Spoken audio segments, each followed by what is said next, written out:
Então, vamos dar início à aula 7, que é a execução do docking, e rapidamente aqui eu vou fazer um compacto, né, das instruções, chamando atenção para algumas fases, né, da execução, que para quem já chegou até a execução do grid, né, e executou e o grid funcionou.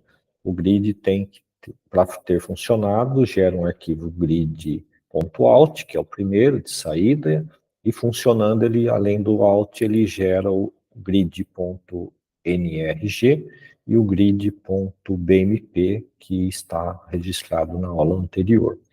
O BMP, ele é um arquivo de imagem, só que não abre com programas de fotos, por exemplo, tá? Ele não é um arquivo para a gente ver o que tem dentro, tá? Ele está lá com um registro só. Então, aqui eu dividi esta instrução, né, da aula de hoje em 4 partes, tá? A quarta eu acrescentei hoje em função de dúvidas, né, que eu não tinha falado, não estava previsto. Então vamos lá. A primeira parte vai ser a revisão de comandos, a segunda a execução do docking flex, a terceira é opcional, que é um docking chamado rigid, que é um docking cujas moléculas não sofrem modificações, né, não giram nas ligações carbono, nitrogênio, oxigênio, que tem um grau de liberdade. O que não tem giro são ligações duplas, como C dupla O, C dupla N, etc., C dupla carbono, e carbono-carbono, né, dupla carbono-carbono. Então, é o que faz o rigid, a molécula está lá e ela fica da forma como ela foi preparada ali no Quimera para o docking inserida no seu database. E a parte 4 é uma instrução simples do que você tem que fazer se você quiser desenhar novas moléculas e refazer o docking utilizando o grid anterior, para não refazer o grid. Tá? Vai utilizar a mesma proteína e o mesmo ligante, né? O mesmo REC-NS, etc. Só vai mudar o database. Então, o grid é o mesmo para você testar novas moléculas no que já está pronto. Então, essa parte 1 é a revisão dos comandos, né? Que é a localização da pasta de trabalho no terminal put, o que você tem que fazer, né? O programa doc6 deve ser executado na pasta de trabalho de cada um, e para isso você tem que acessá-la via terminal. Bom, nunca é demais lembrar que para acessar o put ou o FileZilla, né, de uma forma geral, acessar a máquina virtual, você precisa estar dentro do ambiente USP, fazendo então aquela conexão VPN que eu passei já há 2 aulas e recapitulei na aula anterior. Então vai fazer o login no put com a senha que foi enviada, vai entrar na pasta de trabalho, ou seja, dá um ls, logo no prompt que aparecer ali na tela preta, ele localiza a sua pasta de trabalho, seleciona a pasta, né, dá 2 cliques nela, ela seleciona, que é um arquivo de nome contínuo, né, por isso que tem os underlines aqui para ligar as palavras que você nomeou a sua pasta. Se tiver espaço, não funciona, tá, de forma alguma. Depois você digita CD, que é para mudar o diretório, ou seja, para você entrar na sua pasta, e o que está selecionado aqui, você aperta o botão direito do mouse, porque o Ctrl V, né, o Ctrl C funciona, você vai copiar o Ctrl C de qualquer ambiente do Windows, e ele vai para a janelinha do put, só que chegar lá o Ctrl V não funciona, você tem que apertar o botão direito do mouse, tá? Para que colar qualquer comando lá dentro. Aperta o Enter, e você agora está pronto para executar os programas da máquina virtual. Antes de executar o docking, né, que é o comando de hoje, para analisar a interação proteína-moléculas pequenas, a pasta de trabalho deve conter estes 11 arquivos iniciais, que eu já venho falando, né? Tem aqui o arquivo in.sph, esse arquivo é o arquivo de entrada com instruções para gerar esferas. Isso daqui está fornecido, foi fornecido para vocês na pasta de clonagem. Tá? Então, todos esses arquivos aqui vêm da pasta de clonagem, tá? Vocês vão estar com os arquivos prontos lá no meu Drive para fazer o download e transferir para a máquina virtual e conferir se está lá. E aproveita para continuar também para conferir se nenhum arquivo está zerado, tá? Com tamanho zero. Se algum tiver tamanho zero, me informe para a gente refazer e ver o que aconteceu. Então, esse in.sph é o que gerou esferas na aula anterior, na aula 6, o grid.in é o que gerou, é o arquivo de entrada, né, para gerar o grid, o Anchor engrowin é o que vai ser utilizado na aula de hoje, que é o arquivo de entrada para fazer o docflex, e tem o último in, que é o rigid-in, que é opcional para quem quiser comparar, né, se a molécula girou ou se deu diferença entre o flex e o doc rígido. Tá? Então, tá aqui. Esses 3 arquivos, eles têm que estar lá, tá? Não tem o que falar sobre eles, fazem parte do sistema, que precisa estar na sua pasta para que o programa docking seja executado. E os 4 arquivos que vocês prepararam, o ligcharge, o recharge, que vocês já prepararam no Quimera nas aulas anteriores, e o recms, que é a superfície, né? Tem que mostrar a superfície, remover os hidrogênios, mostrar a superfície e salvar, escrever esse arquivo recms. E o database, que vocês prepararam, molécula a molécula, desenharam, fizeram download ali nos bancos de moléculas, e depois organizaram isso num arquivo único no editor de texto. Passando aqui para a terceira, né, conferência, os arquivos criados na MV previamente à realização do docking. Bom, isso daqui nós passamos na aula anterior.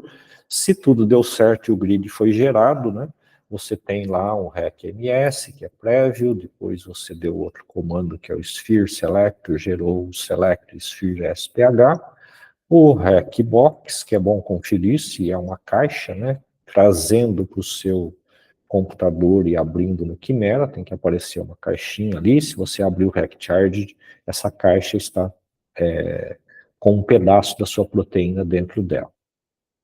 E o grid.out, que foi, então, da aula anterior, que você tem que verificar se gerou o NGR, o grid BMP e o grid.out. Só conferindo aqui. Ok. É o grid NGR. Esse aqui que eu falo, né, que é BMP, é um formato de figuras, mas não abre nos editores de fotos e imagens. Tá? Não precisa abrir também. Se ele está aqui é porque ele está correto. E aí aqui é o comando da aula de hoje, que é o doc6, que é o programa que vai fazer o docking, o "-i", para chamar o arquivo Anchor engrowin, né, que você carregou ali aqui na etapa 2, que estava lá na pasta de clonagem, e o "-o", que você vai dar um nome para o arquivo de saída, para que ele escreva, ele precisa escrever o que está acontecendo, né, durante a execução do programa, para que, se der algum erro, nós consigamos identificar este erro. O que vai gerar? Vai gerar o arquivo scored.mol2, né, anchor engrow, scored.mol2, e o arquivo de saída, que você inventou um nome para ele aqui, da sua proteína ou não, tá? Mas precisa ter esse out aqui. O docRigid é parecido, né? Tem a mesma instrução aqui, entrada, saída, o nome de saída automático é esse aqui, é o output, scored.mol2 e o rigid.out, tá? Você pode modificar. Os autos sempre pode escrever outra coisa no nome, desde que você saiba o que ele contém. Aqui tem algumas dicas úteis, né? Que seriam para renomear o arquivo out, que registra informações de execução do programa, em caso de problemas, indicar o motivo que interrompeu a execução. Quando você corrigir o problema, você precisa, para refazer, né, apagar esses arquivos .out ou renomeá-los. Então, o grid out você pode renomeá-lo, porque ele vai escrever um novo grid.out, ele não sobrepõe arquivos como a gente faz no Windows, que abre uma janelinha e pergunta se você quer salvar com o mesmo nome um arquivo já existente. O mesmo acontece com os arquivos de dados, né, o anchor engrow scored.mol2 e o output scored.mol2. .mol2. Com esses nomes de arquivos, são sempre os mesmos, você deve apagá-los e renomeá-los antes de fazer um novo doc. Tá? Isso serve para um novo banco de dados também, que eu vou explicar novamente ali na parte 4. Bom, parte 2, execução do docking, precisa, aqui está o VPN, etc., né, toda a localização já para você seguir etapa por etapa, dar o comando, copia este comando, depois que você entrou na pasta, né, está repetindo de novo, entra na pasta, como entra na sua pasta, para executar este comando. Seleciona aqui a linha inteira, muda o nome da sua proteína, se quiser, tá? Copia, Ctrl C ou com o mouse e aperta o botão direito do mouse para colar no put o comando. Digita Enter e ele vai executar o Docker. Aqui tem a explicação novamente, né, para nunca perder o que a gente está fazendo. E como saber se o doc funcionou? Bom, ele vai escrever este arquivo, tá? E vai registrar lá as interações moleculares que foram detectadas. Se este arquivo estiver com 0 de tamanho, é porque o doc não funcionou, deve haver problemas, provavelmente, ou lá no seu box, que você não verificou, alguma coisa saiu errada no RecMS, o grid não funcionou, ou simplesmente o seu database contém algum erro, ele não conseguiu ler a molécula para fazer a tentativa de interação com a sua proteína. Então está aqui explicado, tá? Vai apagar, né? Você vai precisar ver o que foi escrito no arquivo alt e trazendo para o seu computador, renomeia, né, como TXT, abre com editor de texto, ou .doc, ele vai abrir no Word, tranquilo. Isso aqui qualquer editor de texto. Tá? E aqui o erro, né, que pode acontecer. Na parte 3 é a opção do fazer o doc rígido. Só seguir as instruções, é igualzinho o outro, não precisa apagar nada. Se o doc flex funcionou, o rígido vai funcionar normalmente, tá? Raras são as vezes que ele não funciona, tendo funcionado o anterior.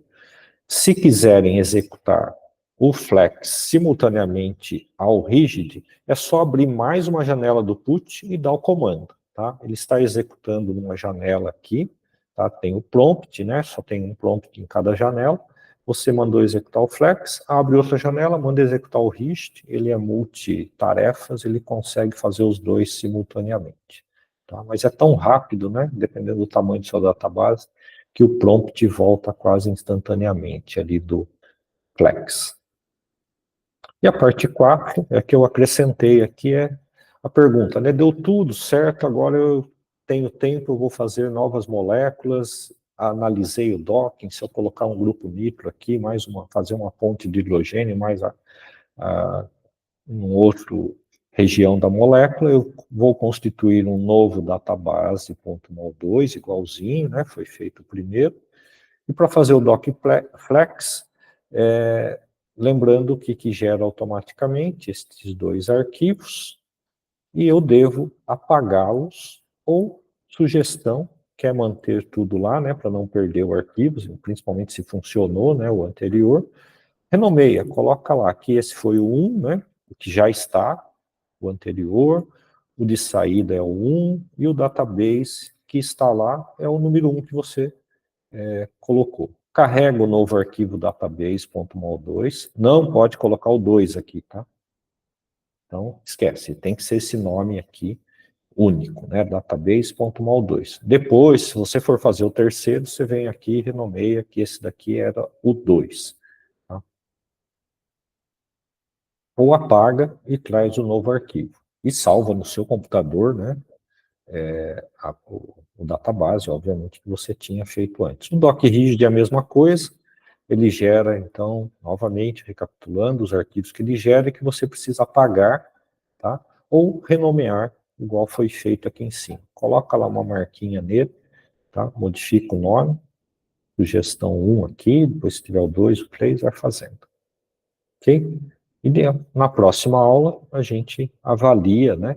As instruções estão relativamente claras, né? E se alguém quiser adiantar, a aula que vem também e trazer as dúvidas, né? Eu tentei, não consegui, nós tentamos resolver, então, na próxima aula. Então, era isso para hoje. Espero não ter corrido demais, mas dá para ir parando e seguindo o roteiro aqui, né? Com todas as dicas e possibilidades que já apareceram aí ao fazer este curso. Muito obrigado e até a semana que vem.